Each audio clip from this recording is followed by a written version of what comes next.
ওটা পায়েল না? পায়েল, চলো আমরা যাই। পায়েল, সুজয় তো। এদিকে আয়। হ্যাঁ আসছি। কি রে, ভালো আছিস? হ্যাঁ ভালো আছি, তুই ভালো আছিস? হ্যাঁ ভালো আছি। বিয়ে করে নিলি বললি না তো একবারও।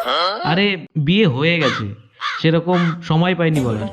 এই বলছি শোনো না, এতদিন পর বান্ধবীর সাথে দেখা হলো, তুমি একটু খাবার টাবার নিয়ে আসো না। আমি যাব না, তুমি যাও। আরে তুমিই যাও, বোঝো না, একটু গল্প করবো আমরা, কতদিন পর দেখা হয়েছে আমাদের। যাও না একটু। পায়েল তুই আমার নাম্বারটা রাখ, মাঝে মাঝে একটু গল্প টল্প করা যাবে। মনটা কেমন কেমন করছে, আমাকে পাঠিয়ে দিল। যাই তো। 8250। বাকিটা আমি বলি? যেই আমি নেই অমনি নাম্বার দেওয়া না, এই জন্য আমাকে পাঠিয়েছিলে বলো? হ্যাঁ, তোমার স্বভাব কোনোদিনও যাবে না বলো? তুমি কি শুধরাবা নাকি শুধরাবা না?